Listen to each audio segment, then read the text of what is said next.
भारत के उपराष्ट्रपति जगदीप धनखड़ ने चिंता जताई कि देश में कुछ लोग साजिश के तहत एक नैरेटिव चला रहे हैं कि हमारे पड़ोसी देश में हाल ही में जो घटनाक्रम हुआ है भारत में भी वैसा ही घटित होगा। ऐसे लोगों से सावधान रहने की अपील करते हुए उपराष्ट्रपति ने कहा, ये लोग अपने जीवन में उच्च पदों पर रहे हैं, देश की संसद के सदस्य रहे हैं, मंत्री रहे हैं, उनमें से एक को विदेश सेवा का लंबा अनुभव है। ऐसे लोग ऐसे मिथ्या प्रचार कैसे कर सकते हैं? इसके ऊपर एक स्पेशल रिपोर्ट है, वो जरा देख लीजिए।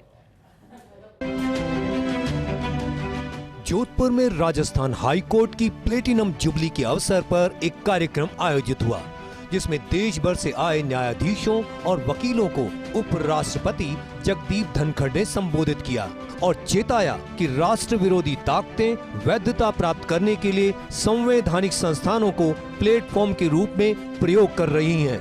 ये ताकतें देश तोड़ने को तत्पर हैं, राष्ट्र के विकास और लोकतंत्र को पटरी से उतारने के लिए मनगढ़ंत नैरेटिव चलाती हैं। उपराष्ट्रपति ने भारत में लोकतंत्र की जड़ें मजबूत करने में न्यायपालिका की भूमिका को सराहा और कहा कि स्वतंत्र भारत के इतिहास में केवल एक समय ऐसा आया जब आपातकाल के दौरान न्यायपालिका एक व्यक्ति की तानाशाही के आगे झुक गई। लेकिन इस संदर्भ में भारत सरकार ने 25 जून को संविधान हत्या दिवस मनाने की घोषणा की है, जो सराहनीय है। We all are proud of them, judges and lawyers, now and earlier, who happen to be part of this august institution. Also a befitting occasion, distinguished audience, an occasion to reflect on the principles that underpin our democratic institutions, their alignment with our rich cultural heritage, and hence focus on the contemporaneously relevant brief of the moment, role of judiciary in emerging India. इस अवसर पर उपराष्ट्रपति ने Rajasthan high court में बिताए अपने दिनों को याद किया।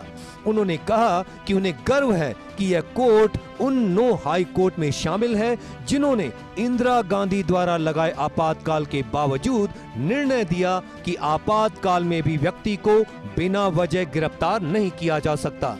लेकिन खेद का विषय है कि हमारा सम्मानित सुप्रीम कोर्ट इमरजेंसी के दौरान देश के नागरिकों के हक में नहीं खड़ा हुआ। उन्होंने कहा कि अगर इमरजेंसी नहीं लगती तो भारत दशकों पहले ही विकास की नई ऊंचाइयों को छू लेता।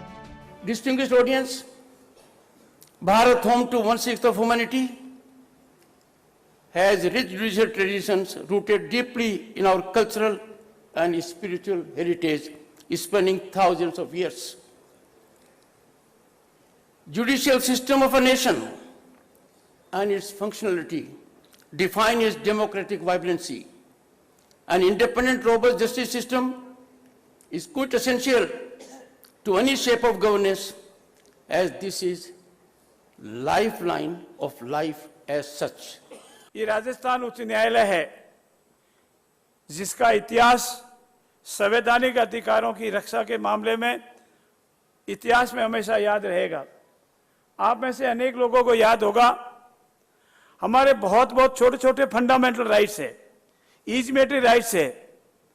इसकी सर्वप्रथम अगर किसी ने व्याख्या होगी गांव के गली के, गांव के चौगान की, गांव के मोहल्ले की, पानी से परनाल की, तो सिटीजन ऑफ बूंदिया प्रदेश स्टेट ऑफ राजस्थान में सबसे पहले इसकी व्याख्या हुई थी और उसकी रक्षा की थी। और वो राजस्थान उच्च न्यायालय का फैसला आज भी इस इजमेंटरी राइट में और हमारे फंडामेंटल राइट की रक्षा के लिए एक माइलस्टोन है।